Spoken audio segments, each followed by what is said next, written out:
हरिपुर नाम के एक छोटे से गांव में रघुनाथ नाम का एक गरीब किसान रहता था।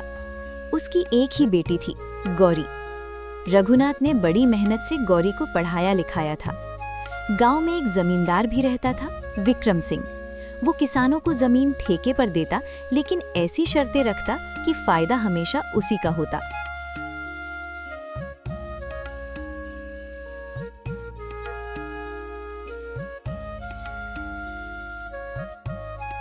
मालिक, मुझे 1 साल के लिए जमीन दे दीजिए। मैं मेहनत करके खेती करना चाहता हूँ। ठीक है, जो भी फसल उगेगी उसका आधा हिस्सा मेरा होगा और आधा तुम्हारा। मंजूर है मालिक। अगले ही दिन रघुनाथ ने खेत जोता, बीज बोए और रोज सिंचाई की। दिन बीतते गए, महीने गुजरते गए और खेत में सुनहरी गेहूं की फसल लहलहाने लगी। इस बार मेहनत रंग लाई है। मालिक, रघुनाथ के खेत में बहुत अच्छी फसल हुई है। चलो अपना हिस्सा लेने चलते हैं। अच्छी बालियां मेरी होंगी, कमजोर तुम रख लो। मालिक, ये तो अन्याय है। रघुनाथ चुप रहा। मजबूरी उसके सामने खड़ी थी। पढ़ाई पूरी करके गौरी अपने गांव हरिपुर लौट आई, लेकिन गांव की हालत देखकर उसका मन दुख से भर गया। पिताजी, ये सब कब तक चलेगा? बेटी, हमारे पास और कोई रास्ता नहीं। अब रास्ता बनेगा। अगले दिन गौरी जमींदार विक्रम सिंह की हवेली पहुंची। मालिक, इस बार खेत मुझे दीजिए। ठीक है, तुम जो भी फसल उगाओगी उस फसल का जमीन के ऊपर उगने वाला हिस्सा मेरा होगा और जमीन के नीचे उगने वाला हिस्सा तुम्हारा होगा। मुझे मंजूर है। गौरी ने इस बार खेत में आलू बो दिए। दिन रात मेहनत की। कुछ महीनों बाद खेत हरी पत्तियों से भर गया। मालिक, फसल तैयार है। चलो देखते हैं।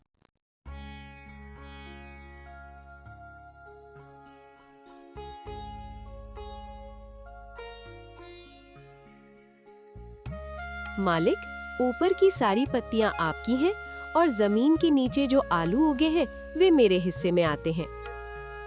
ये तो मेरी ही शर्त थी। कुछ समय बाद गौरी फिर हवेली पहुंची। मालिक, इस बार भी खेत चाहिए। इस बार ध्यान से सुनो। जो भी फसल होगी उसका जमीन के नीचे उगने वाला हिस्सा मेरा होगा और जमीन के ऊपर उगने वाला हिस्सा तुम्हारा होगा। मंजूर है। इस बार गौरी ने गेहूं बोया। महीनों की मेहनत के बाद खेत सुनहरी बालियों से भर गया। जमीन के नीचे उगने वाला हिस्सा मेरा है। जी मालिक, जमीन के नीचे गेहूं की जड़ें हैं वो आपकी हैं और जमीन के ऊपर जो बालियां उगी हैं जिनसे अनाज मिलता है वो मेरे हिस्से में है। फिर से मात। 2 बार अपनी ही शर्तों में हारने के बाद भी विक्रम सिंह के मन में घमंड बाकी था। उसे लगा कि इस बार वो कोई ऐसी चाल चलेगा जिससे गौरी हार जाए। इसी सोच के साथ कुछ दिनों बाद गौरी फिर से हवेली पहुंची।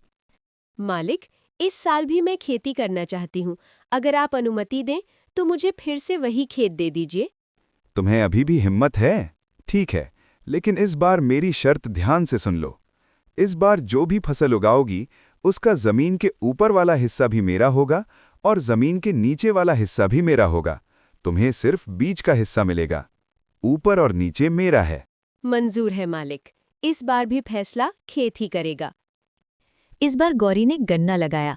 कुछ महीनों बाद लंबा लंबा गन्ना तैयार हो गया। ऊपर और नीचे मेरा है। जी मालिक, गन्ने के ऊपर पत्ते होते हैं वो आपके, नीचे जड़ें होती हैं वो भी आपके, और बीच का मीठा गन्ना वो मेरे हिस्से में आता है। गौरी, तुमने मुझे हराना नहीं सिखाया है। आज से किसी किसान के साथ अन्याय नहीं होगा। सबको उनका हक मिलेगा। और उस दिन के बाद हरिपुर गांव में मेहनत का सही फल मिलने लगा।